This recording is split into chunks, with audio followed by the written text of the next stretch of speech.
well. But for the most part, people's kind of legal expertise is kind of expected of them as well. And marketing, how you market and how you position yourself, is probably the bigger differentiator, I'd say, nowadays between lawyers and law firms and their competitors, as it were. So technical expertise, sure, it will get you in the game, and you might be one of 4 or 5 firms doing a certain practice area. But I think marketing is essential, really, to be able to distinguish the difference between, a perfectly good, Shakespeare Martineau and Alan Overy. You and I, to an outsider, Becky, that's just 2 law firm names. But you and I would know that one of those is a national firm with loads of credible kind of, coverage all over the place. The other one is an international behemoth, right? It's done a recent merger. And so marketing is the difference, I think, between those 2 things. I think we're going to talk about it quite a bit today, but on a personal level, it's essential that lawyers understand that marketing is just one tranche of what they have to do. It's not something you do when you're quiet. It's not something you do, seasonally or when you fancy it. It should be part of kind of the weekly cadence, as it were, as well. And so, I feel quite strongly that we need to see more of that in marketing for lawyers. Absolutely. And we've spoken about this quite a lot on this podcast, actually. It does crop up a lot. I've spoken to some BD professionals as well in the space. And as marketers, for us, like, it's a no-brainer, right? We market year round, regardless of whether we're busy or whether we're not busy. It's just something that's entrenched in me to do. But I know for lawyers, it's not a natural thing to think about necessarily, is it? Because it's not something that was covered in law school. And I think that the responsibility for that has to come down to, how your marketing function serves your firm, serves you as a founder, serves you as a solo lawyer as well, right? It's the responsibility of the marketing team to say, well, look, when you're busy, you can do these things, but still do them. Like, it might be 5 or 10 minutes a day or 10 minutes a week, right? But some others may well take more time and more commitment than that, as it were, as well. Some of those things, even when you're incredibly busy, you've got to go and have a client review once every quarter, twice a year, whatever it might be. Yeah, that's a few hours out of your day, but it might be the sacrifice that you make to not have to do any other marketing, really, if you're in a key account kind of situation and that's what you're doing. So I think that's right. I think marketing probably needs to have a slightly more sophisticated conversation and really get that contact right with the firm. And the other thing, Becky, is it's not the same across the firm. No. It's at different degrees of maturity, and they're going to be needing to do different things. So if you've got an office that recently opened, they're going to need a whole lot of your energy and focus and efforts. If you've got a practice that's really mature and is dominant in the rankings and work flows through the door all the time, maybe you need to do more on pricing rather than on actively kind of BD. I don't know. So it's about all of those things, but a really sophisticated marketing team or advisor will be able to help you alight upon the right thing you should be doing right now. Yeah, love that. So we're going to turn to a slide. I know, guys, we've leveled up. We've never had a slide before, so this is sorry about that. I don't even use slides, so the irony of me using one is just beyond ironic, right? About 10 minutes before we went live, send me this slide. I was like, oh, right, okay, then slide. What are we going to do with this? Let's see. Okay. So slides on StreamYard, actually, they're really easy. Look, here it is. It's here. So because we're going to talk about the 3 stages of marketing during a legal career and getting really specific about what you can do at each stage. So you have provided this very helpful slide. So talk us through it. Yeah, I mean, I can't tell you, Becky, it's 25 years worth of experience distilled into about 45 words, right? So there's not a lot there. But I think if we're really honest with ourselves, careers probably break into those 3 stages, really. So there's a trainee through to PQE +2, and then 2 to 7 when you're in the kind of busy years and you're the engine of the firm's revenues, as it were, and then partners or the partner equivalent of 7+. Starting out, though, if you go and speak to any of the HR teams about what you should be focusing on, well, you've got to build your technical legal expertise when you're getting going, and when you're qualified, you're starting to do that. So any marketing you do, I think, should be based on that. It should be based on, how do you demonstrate that you're building your technical legal expertise? Is it by writing an article, working with someone like you, Becky, to kind of get those pieces of information out into the market? Is it going and making sure that people internally know what it is that you do, you spend your day doing, what they spend their day doing, right? It's really about grounding that throughout everything you do, and making time for it every week as well. If you've got 5% of your week and you've got 37 whatever hours, and you can spend a couple of hours each week doing a bit of this, it will go a long way. By the time that you're PQE +2, you should have a good internal network with maybe 20, 30, 40 people who know what you do day to day in your practice area, and you're really sure of what you do from a partner's level. So if you're in an employment law team and one partner acts for employers and the other one acts for senior execs, what do each of them do? What are the nuances? You need to know those things back to front, sideways. Right, so that's part of you learning your technical legal expertise, is part of you grounding your internal network. And I think by the time that you're PQ +2 plus all the other things you've got to do as you're learning to be a lawyer, that is enough for now. Writing, doing the odd LinkedIn post, ghostwriting an article for a partner on a technical update, maybe if you're lucky, speaking to clients or doing a presentation, maybe even doing some external kind of presentations, going on. All of those things you can do within the framework I've got there of building your technical legal expertise and establishing your internal network. And that's what. And I know it sounds blindly obvious when you say that. Yeah. But Becky, we've got loads of advice out there in the market. I think, oh, you should be doing this on LinkedIn. You should be doing that. You should be doing the other. Well, maybe your LinkedIn approach should actually be, in those first couple of years, to make sure you're connected with everyone that you know at your firm, right? Yeah. That you build at 25 years old is going to pay you back for the next 25 years. Really. These people are going to go on to be in-houses. Maybe they're going to be alumni. Maybe they're going to go and work at competitors and they send you conflict work. Maybe they go on to make partners somewhere else and they're going to hire you.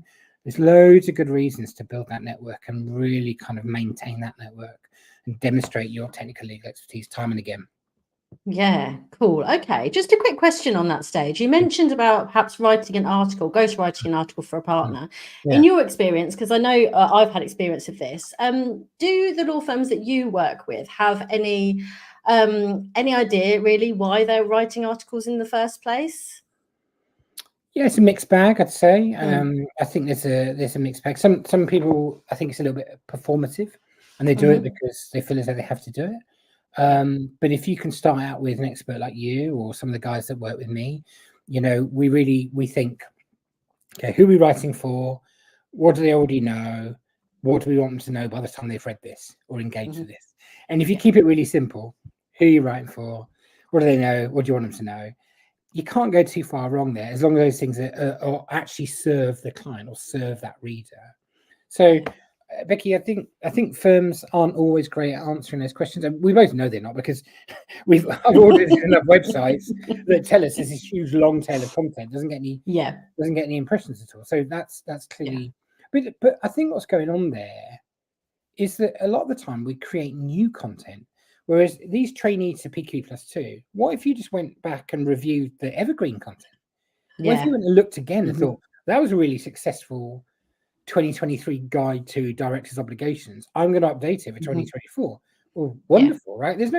That is you building a technical expertise, demonstrating you understood what it's about, doing an updated and fresh version, and giving anyone else the opportunity to share it with the network as well, right? That's really good legal marketing. It's just that it's slightly less sexy, maybe, or interesting for lawyers who always want to do things at the bleeding edge. Well, do you know what? Most people out there are buying well away from the bleeding edge. They're buying much more things that you think, or I would think, are every day, but actually they think of to them is beyond the scope of what they can do in their job. So, don't be afraid to do the ordinary well, to do the ordinary, make it a little bit extraordinary, say. But no, I think it won't come as a surprise to any of my clients or targets to hear that I think that for the most part, they probably need a content marketing strategy and some agreement about how to kind of look at what they're doing. One of the things that we've seen over the last few years, Becky, is that marketing teams are now starting to ask lawyers and the PSLs which blogs to draft. Whereas it used to be get handed to the marketing team, I've written this blog. Well, that's lovely. I'm glad that you wanted to do that. But actually, I've got all the Google searches here that tell us where the gaps are on our website. How about we go and fill some of those gaps? We know there's a need, so let's go and serve that, right?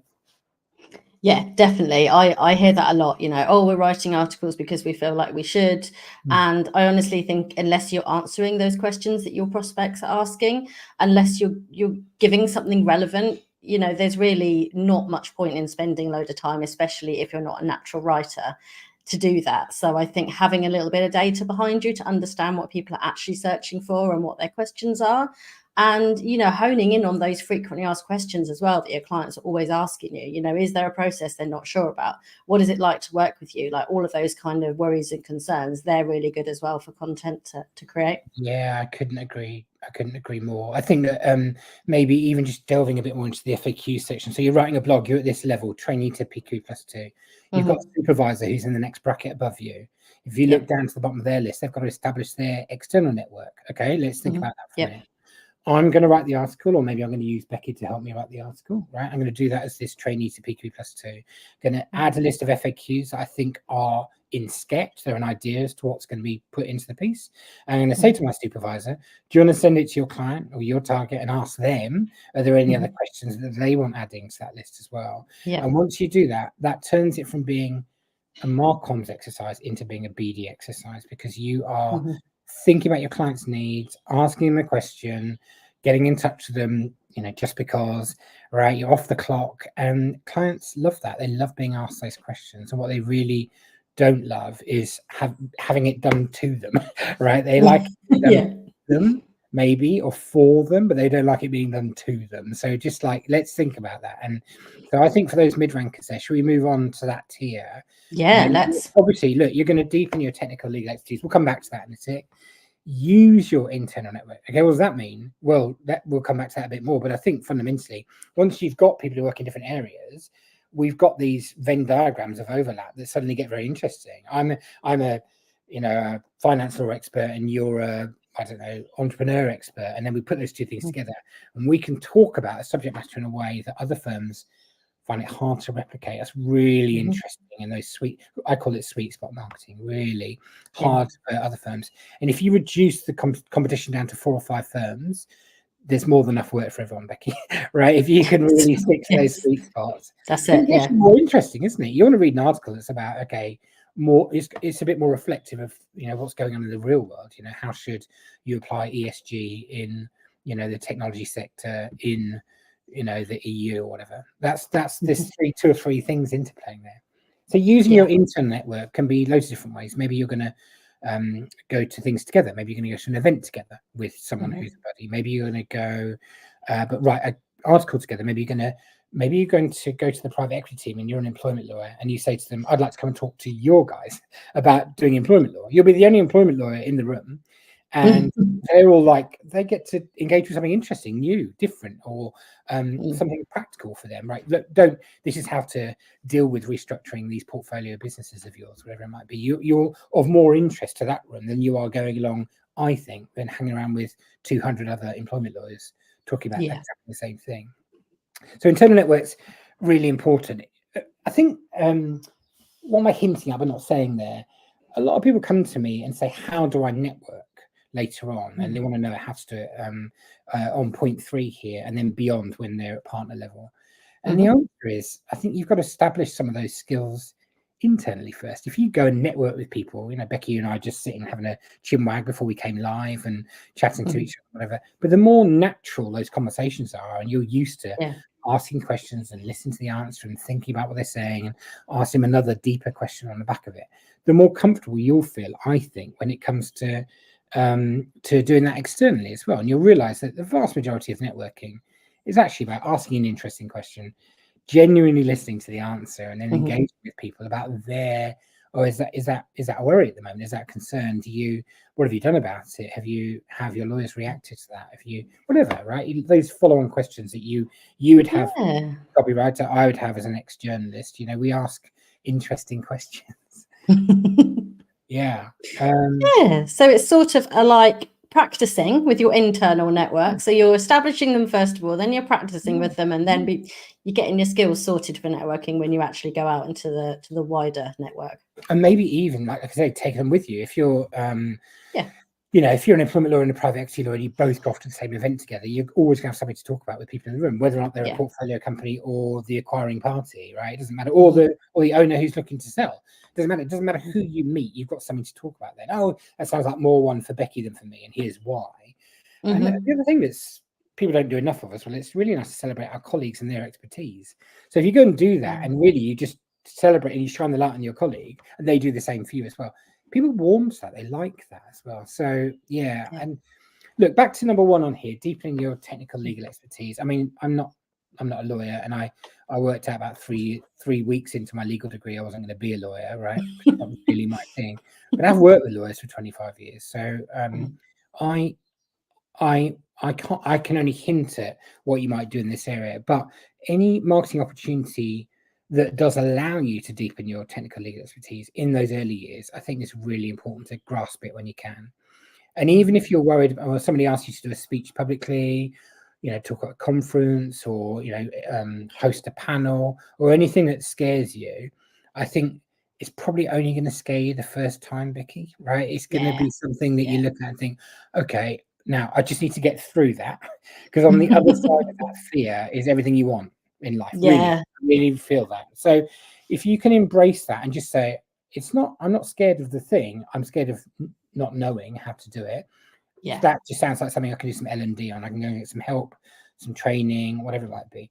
So, but if you view them all as opportunities to deepen that technical legal expertise as well, right? So, like I just said, the speech gives you occasion to make sure that you've sharpened up and make sure you know everything's coming down the line in your sector, in your service line, as it were. I think you've really got to spend your time doing that and demonstrating it. Technical updates, opinion pieces, timely comments, posts on LinkedIn, videos if that's appropriate for your audience, whatever, right? Even just dropping people a little video note saying I was thinking about this change, or have a chat about it. Anything. They're all opportunities to both deepen that technical expertise and also establish your external network. You can use at the same time those two things. Anything that doesn't do that, Becky, you don't need to do. In terms of marketing, if it doesn't take those goals forward, really, I really mean this. Don't do it. And if you don't love doing something, you don't have to do it. That's okay. But exactly. But I would say you only get to make that call, really, please, when you've done it once, twice, 3 times. I don't love. I know it sounds odd for me to say this to you, but I've not always loved public speaking. And if I'm honest, it's because I didn't do enough of it earlier in my career, and I wasn't brought up in the American education system, where I think everyone does it they just do it naturally in America, don't they? These days, they do. So, but I had to learn, right? I've got to learn. I own an agency. I work for lawyers. I've got to go out and present to people and talk to people and engage them. So I had to get beyond that fear of doing it. And then I used to just say to myself, well, the role requires it. That's the end of it. The role requires you to do this. And then, exhausted sigh can come back from those sessions and slump in the sofa and enjoy it. But I do the things on that list. I make sure that I deepen my technical expertise in terms of what I'm doing, use my internal network for the other people who work for me, same with you, sure. And then make sure I get out there and meet people face to face and tell them about all the good work that we're doing and understand what their needs are, where their frustrations are as well. So we have a house rule, Becky. We'll never ask a lawyer to do anything we're not willing to do ourselves. Fair enough. Yep, that is absolutely fair enough. We've had a comment through from Daisy, so thank you for commenting, Daisy. It's a great way of narrowing marketing efforts to ensure maximum progress where it counts. Better to focus on doing less better than spreading yourself too thin with distractions. Here, love that. Yeah, I don't know who it was that says that. Who's that quote from? Where it's either a hell yeah or a heck no. You've got to be all in, right? Or not at all. And it's when we're talking about people here who, if your billable hours target a year is 1,200, not everyone has them, but if you have them at 1,200, that's 27 hours a week. We're not playing with too many more hours a week to make up to a maximum. So if yours are 1,500 or 1,600, you really haven't got too many hours to be playing with. So to Daisy's brilliant point there, you choose wisely as to how you're going to spend it. And then I would also be very clear, if I were at junior level trainee here with my supervisor, this is what I'm doing. This is why I'm doing it. I'm going to draft this article for this audience in this time frame. Here's why. Do you agree? Yes. Let's get on and do it then, right? But almost look at your objectives, look at this slide, which we can share out afterwards, and just think, does it take me forward? Next group. Okay. Do I need to write this article? Probably not. I can give it to a trainee now to write the article. What can I do that they can't do? Okay, I can devise the FAQs. I can think about some of the audience needs a bit more. I can popularize it afterwards on social media. I can turn it into a video, whatever, Becky, it doesn't matter. But you've got to think about what's the thing that I can do within my bailiwick. And that 5 years we've got covered there is quite a range, right? Yeah. When you're 3+2, you're just starting out with that journey of establishing your external network. By the time you're PQE +6, you better be knowing how to go out and do that and wow people at in the right way that's appropriate for you. But events and cocktail parties and whatever it might be as well. So I think even that's on a bit of a scale there. Yeah, cocktail parties though. Do people still call them cocktail parties? I'm not sure. What they call them nowadays. I rarely go to them. I do go to the odd one here and there, but yeah, it's less my thing. Yeah. So you mentioned about, posting on LinkedIn, commenting on LinkedIn. Yeah. I speak to an awful lot of consultant lawyers that are terrified of doing that, amazing at what they do, got the technical legal expertise, but they don't know how to come across on social media. And it feels like they're often very conflicted in terms of what they should be posting and what they want to post. So do you have any advice for that? Yeah, I do. I think the first thing to note is it's okay to be worried about it, right? We, as a profession, it's an ethical profession, so we've got to bear that in mind. We have duties, right, to the Law Society and to our kind of profession, as it were, and to the regulator, and we've got to be mindful of those, and the firm and our clients, confidentiality and others, right? So we've got loads of things. So yeah, we've already honed in quite a lot on what people can or can't do. And people are worried about commenting. Well, what if somebody does this, or what happens if they react badly? I get it. I can understand why you'd be scared. So I think the first thing to do is really find yourself a marketing person that is kind of happy to egg you on, but equally understands the constraints that you're operating under, and kind of is there to support you, act as a second pair of eyes on things as well. Now, in commenting, the first thing that a lot of people tend to get wrong when they're training lawyers is they think of commenting as somehow just easy for lawyers. It's not easy to do, right? Commenting is one of the hardest things you can do because it's an original piece of content, and who knows how it could blow up, Becky. You've got to, these guys see around corners all the time, and they can see where it's going, so they tend not to do it. So the first thing to do when you're doing commenting, keep it relatively asinine at first, and just get used to it, right? Just get used to the idea of the cadence of saying, "Oh, nice job, this looks great. Yeah, congratulations," or "You must be really proud. Isn't this the third one of these deals that you've pulled off recently?" Whatever, right? You can see how I just didn't say a lot, but I just let them know I was thinking of them, like a little bit. And then I think once you start to realize I didn't get sacked, I didn't upset any clients, haven't done anything wrong here, then you can start to venture out into slightly more brave things. But the idea that you would do a technical legal update in the comments section on someone else's post is probably a bit 2019 for my liking. Okay. I think commenting is fine, and it looks really easy to people who aren't subject to the SRA's regulation. People like me and you, right? We're okay. We don't have to worry about it. We can say what we like. Yeah, well, and we do. I think that's right. And I think what we've got to do instead is make it comfortable. We as experts have got to make it comfortable for that person to feel confident in taking the next step. So yeah, that's my advice, is exactly that. And Daisy, who was on here earlier, is obviously an expert at doing that. She's in our rankings of the top 100 LinkedIn voices last quarter. I think she was the highest ranked trainee on the list, and she made the top 20. So she's clearly someone, if you're listening in, you don't follow Daisy, please do. She knows what she's doing. She knows what she's talking about. Yeah, she's a sign of somebody who's able to start out earlier in their career. Maybe for her, when she looks at this trainee to PQE thing that I've got here, she might think, well, I don't need to be constrained by that necessarily. It's not quite the same for me. Agreed, right? If you're able to take steps that are from further up the rungs here, then go for it, right? But at the very least, you should be doing these things at these various different stages, I think. Yeah. Okay, that's great. Should we move on to the last stage, and you should know exactly what you're talking about? So if you're partner level, partner equivalent, maybe you're a PSL, maybe you're a technical partner, maybe of that kind of ilk, but there's no role for you as partner, but you're an associate director instead. These are some ideas about things you can focus on. I mean, the primary thing to remember here is that you've got people who are junior to you, and if you do some of those tasks, Becky, you're stymieing their progression. So if you Yes. haven't got a trainee to a 2 doing the first draft of the article, that learning opportunity is lost to them. If you haven't got a mid-ranker taking a lead on how to draft the pitch, right, then they've missed an opportunity about how to develop. And you're as a partner, you're so incredibly busy. I mean, I don't know about your experience of working in firms, but they're always in meetings. These guys always. You know, in the meetings during the day, and then in the evenings they do their day-to-day work, I think, as it were, and do the actual billable work, right? Mm-hmm. So if that's the case, then we've got to delegate by default.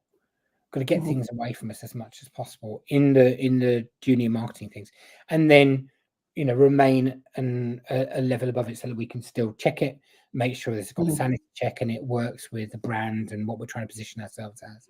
So get recognition for your technical legal expertise. Really, probably only that level can do that, right? So externally, if you think about it, Becky, we've got tens of thousands of lawyers in the UK, and they're all vying for, how do I comment on this latest divorce development in the, I don't know, I'm trying to think of a title, in the FT or whatever it is, something like that. Right? So it sounds like an odd one for divorce, but it does happen in there. And if that's the case, then you've really got to make sure that that recognition you're aiming for, you're saying something interesting, you're doing it in a timely fashion, you're working with the timelines that the journalist is working with or their agenda. Now, it could be directories work, it could be awards entries you're doing, it could be a whole load of things. And your role in relation to that when you're at partner level is probably light touch at the front end, making sure you give people the messages. This is the boundaries. This is what I want to say. This is broadly go. And then you give it to one of the juniors to go and have a go at. Comes back to you and you can edit and then squeeze and send it out to people as well. So that bit, we know what people are doing in that, and they've spent years doing that. Use your external network, of course. Nothing notable to say there. You'd expect that from a partner, but you notice how it's not establishing your external network, and too many people leave it too late to establish that external network. You're probably not going to make partner or partner equivalent if you aren't already building that network externally. And at times, Becky, you're going to be faced with the binary choice to do an extra hour here or go to that thing that's going to allow you to kind of build your network. And you've got to find the right way through it. But over the course of the year, I'd love you to have been to X number of those events to make sure that you invested in your network, as it were. And then this one that nobody ever mentions is share your external network. So, Becky, who can I introduce you to? Like, who do you want to meet? Or Becky, I think there are 3 people. It's a bad example because you're not junior to me in any way, right? But the trainees in my team, I might say to them, hey, please, can you bring your counterparts to a thing and I'll bring my counterparts. And so we have Gen X, the odd millennial, and the Gen Z around with each other in a group with each other. And then we've got various different, like Velcro, kind of hooks into the kind of client, all different levels across the board. Clients feel special when they have that kind of team-on-team attention, as it were. But that involves you sharing your external network. If you think that your external network is yours rather than the firm's, then you're probably going to lean towards working at a US-style firm rather than a UK-style firm, I think. Share your external network. Yeah, if anybody in my team at TBD ever said to me, can you introduce me so-and-so, or can I have a coffee with, I mean, just in a heartbeat, I'll do it for the course of words. And it would be the same for you, Becky, if you asked me to as well. Why not, right? And I'll extend, as much as I can that external network all the time. I was asked by a lawyer to do it this morning based on some LinkedIn training I did for them, I don't know, 6 months ago. That's fine. Expect them to do that. And then lead on winning business. Look, it's the lead role. It's the lead role. The rubber's going to hit the road here. They're going to buy you. Is what they're going to buy. The firm and the brand and the confidence and everything that comes along. But fundamentally, Becky, it's going to come down to, do I have the confidence to put £100,000 of my business in you and trust in you to deliver this outcome? And that means you've got to lead on it. Now, if that's not something you're comfortable doing when you get to that level, please, as soon as humanly possible, go and get some help and training with it, because you can get beyond that fear of it. And it just is something you need to practice, and get to as well. But if the longer you rely on others to win business for you, you're going to be stuck. Yeah. So, and everything that you've described here, all of these different stages and all the different types of marketing that you can do, that's leading up to becoming partner level or equivalent. So, hopefully, if you follow through these steps, you've already got your network and you're comfortable with selling yourself, because the more you appear online, the more you have those opportunities to show how good you are and show why clients should choose you too. I think, and yeah, and I want to just double down on that idea of also which things you should delegate. So yes, Yeah. I'm asking you to do dangerous and scary and things that frighten you. I got it, but no, you don't get to lean back and go, "Well, I'm too busy writing this article instead." No, no, no, no, no, no, Yeah. no. Wait a minute, right? You don't need to do that now. You do need to guide those guys as to what they're doing and ask them to kind of do things for you. But you need to do the thing that only you can do, which is, your version of leading on winning business. Now that's going to look different, Becky. Some rooms to others. If you're incredibly well known within a community already, or if you've got a client that pays all of your departmental bills, the most part of your activity should be on a key account program rather than going out actively doing BD trying to win new clients. Great, then act accordingly, right? It doesn't always have to be standing in front of a podium at Legal Geek speaking to 450 people. That's okay, right? You can do different things. But I just guess what I'm saying is it's okay to have a bit of a plan in your head in conjunction with your marketing expert. What should I be doing more of? What should I be doing less of? What am I delegating? What do we no longer need to do? Just have that conversation once every few months, refresh and go again, as it were. It's quite a simple guide, really. I mean, there aren't too many elements to it there, but some people did say when we published it a few weeks ago that they thought it was helpful. Yeah. No, I think it's helpful just to break it down as well, it's useful for anything when you break it down into stages, isn't it? Rather than think, oh my goodness, I've got to put myself out there and become like this legal influencer. You don't have to do that. You just have to take it in stages and do it as you go along. Yeah, I have a feeling I may be part of the problem there by celebrating all of the legal influencers at You times. definitely Right? are. But Yeah, I I think, can confirm. yeah, but I think also you'll find your version of that. This is a really Yeah. geeky story, but I used to work at Legal 500, as you probably know, years ago, 20 years ago, and I was walking through the city one day, and I spotted this guy, and I recognised him, and he was the head of Islamic finance. He was an associate at Norton Rose, and he's quite famous, right? He brought a lot of Islamic finance kind of work to the city, and I was just walking past him. I thought, I bet you no one else would recognize that guy walking down the street. But to me, the guy was like a rock star, right? I just knew who he was, knew what he did. And I thought, isn't that amazing? I'd seen him in Legal Business magazine the previous month, as it were, right? His profile's in there. That's the equivalent. You don't have to be Piers Morgan famous Yeah. to achieve what we need to do. Nor do you have to have his tone of voice, right? You can be famous in much smaller rooms and much smaller groups. And that is going to serve you very well for many, many years if you look after those people. But I think not knowing who that audience is, what their needs are, how you're best placed to serve them, what you need to do in terms of regular, current kind of contact with them to make sure they're still feeling the love and feel as though you're showing up for them. That would be remiss on behalf of anyone at that level. PQE does. It's not all about making partner. It's just about making sure that you've looked after your client. It's a new version of client service, I suppose, isn't it? Into marketing. Yeah. There we go. I agree. Is there any, before we wrap up, please feel free to pop any extra questions in there. Thank you, Daisy, for yours. She says that's very kind. Are there any other little tips and tricks that you have for any stage of marketing, really, during legal careers, that aren't on that lovely slide that you've presented for us? Yeah, there's one I think you prompted me about a few days ago, asking about what people should and shouldn't share, like how they should show up online as well. And there's a really good episode of Black Mirror, which is available on Netflix, called Nosedive, which stars Bryce Dallas Howard. Right, it's two parts of this story. This is the first part, and it's all about how they use social media ratings to judge which houses you can rent and where you can live and who you can hang around with, right? Go and watch it. It is being Black Mirror, you can see how it's going to go. It doesn't go well, right? But it's absolutely a brilliant thing. And it won't be an hour of your time wasted. You will laugh and cry. It's brilliant, right? But what was really, really interesting is then that Bryce Dallas Howard, who is this Hollywood actress and daughter of Ron Howard, of course, and daughter of a famous mother as well, who's in Hollywood, then does a TED talk afterwards. And if you want to spend 15 minutes rather than the hour that it takes to watch the episode, you should really watch her TED talk, because she talks about the need to show up online to be a Hollywood actress in 2024, right?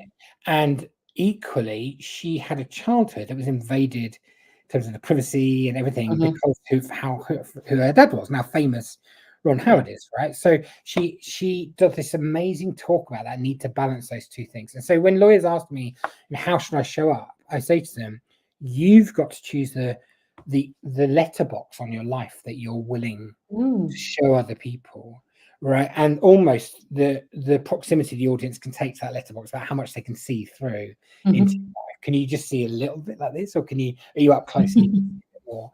And I'd love it if people went away and watched those two. Maybe we drop them in the links afterwards, Becky, in terms of good shout. links for the thing, because I think if you start out knowing this is what I'm willing to share, this is what I'm not willing to share, this is what I'm willing to do, what I'm not willing to do. I don't think it needs to be fixed, by the way. You might evolve it over time, I'm sure. Sure.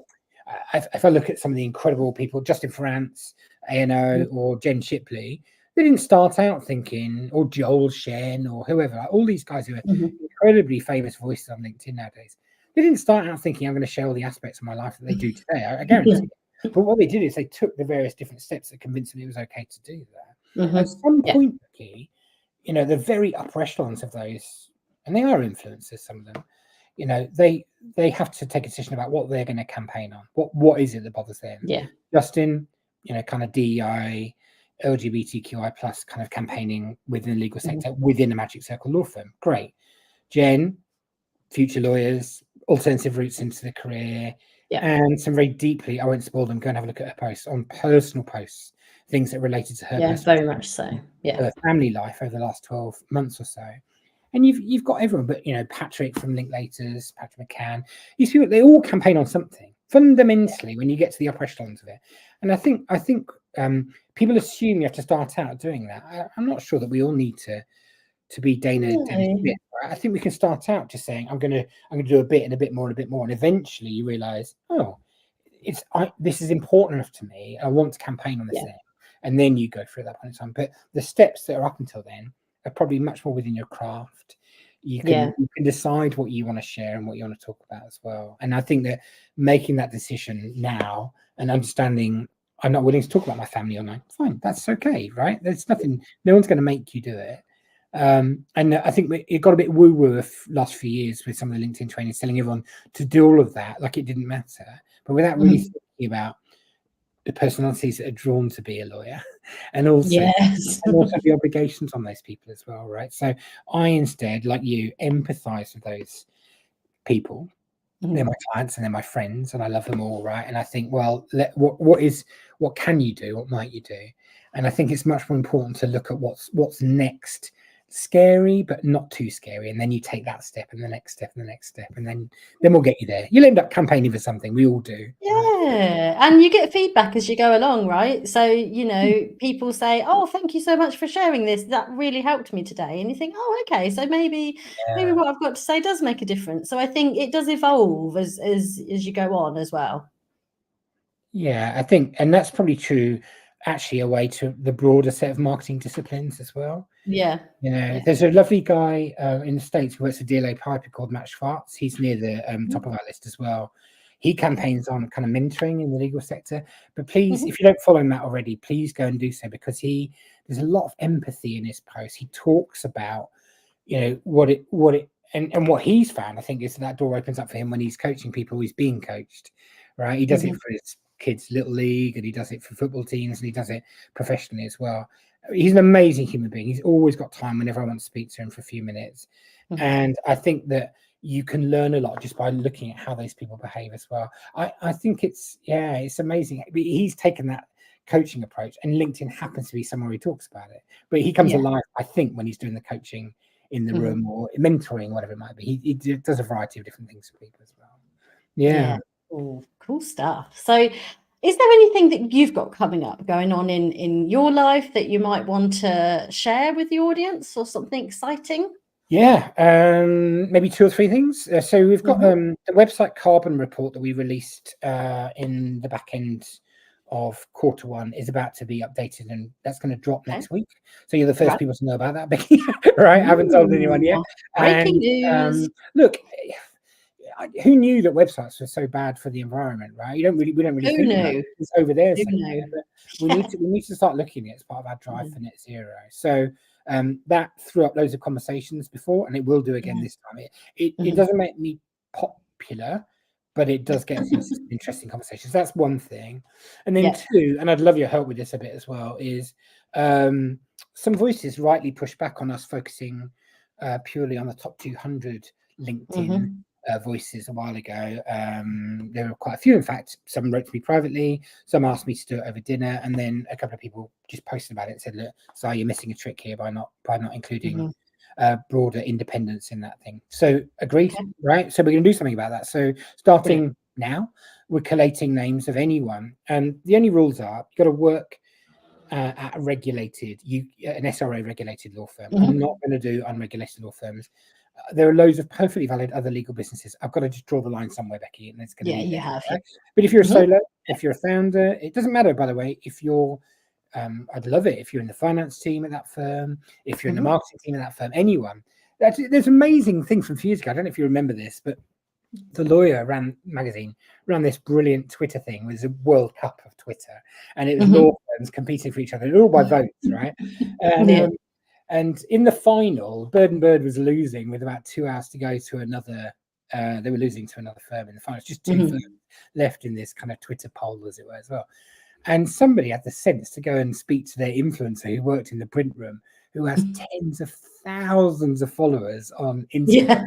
and on Twitter. And they said to him, look, can you put the word out? And you turn the whole game upside down. Yeah. So I really would love Amazing. to know who are those hidden voices in the legal sector that we should be Mhm. celebrating more. Yeah, What definitely. write to me, DM me, or go and engage with the post as well. Like what is it you love about their content? Are they making Mhm. them a difference? And we're really lucky, right? We work with 4 B Corp law firms already out of the 50. Mhm. We already work for 4, maybe even 5 of them. And I think loads of those have got really good stories to tell. But there are loads of other people who've got perfectly good stories to tell. And we just want to tell more of Mhm. those stories. I know you do. That's what you do professionally for people, right? So Yeah. Yeah, that's okay. So absolutely. let's winkle them out. Let's go and find out who those heroes Yeah. are. Yeah. Big Okay. firms, small firms, solos, don't mind. Yeah, Perfect. Yeah, get some information on LinkedIn then, and I will share that away, and we will find these will people that are squirreled away. do. Let's How do exciting. it. What about your next writing challenge? Because you know I live for that. What about that? When's that Oh, I've happening? forgotten. Yeah, I've taken a bit of a break from it. We did do a writing challenge in a what do we do? It's like a micro fiction challenge. So Yeah, that's the right. Yeah. frame is you wrote 300 words on a topic each month, and if you didn't want to follow the topic, no stress, you just did it anyway, and you Mm, did it your own way. I'd yeah. forgotten how beautiful some of your stories were at the time. I need to go and revisit them. I had such grand plans for 24 in relation to them, and I got a bit derailed by just the Yeah. success of how things have been. But I was thinking about it again this morning. It does need to be picked up again. I think Yeah. for professional copywriters like you, for people like me who've got a career in having written corporate speak for a while, it's Mhm. really good to go and flex your fiction arms every now 100%.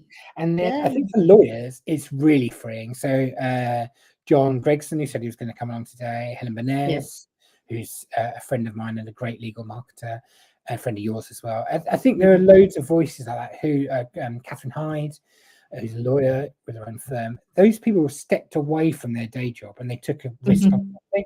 And to watch them do that when they wouldn't even consider themselves to be writers was Mhm. just a delight, really. I don't know about you, but I got a lot of joy. I Uh, love it. It's yeah, so nice to see something different on your feed and just to read so many different stories that are under a very general topic, and everybody just took it in a different way. It was amazing.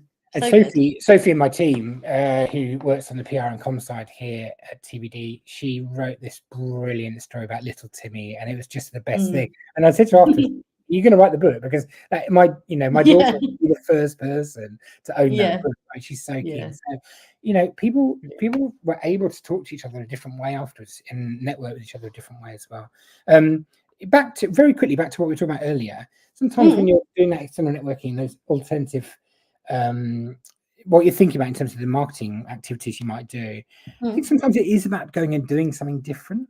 I think Yeah. sometimes it's about making yourself 2 stories here very quickly. One is on a personal level, my one of my most enjoyable experiences of being a dad was going and learning how to surf with my then 12-year-old. And we both knew nothing about it. And it was Yeah. a brilliant experience. And I think if you take that into your professional life and go and do something with a client where you don't know it and they don't know it, Yeah. it's a great leveler in terms of status. And people are okay to both be beginners together because you just don't know, isn't it? Right. And so Love that. there's some kitchens, aren't there, in the city where you can go and you can cook your own lunch.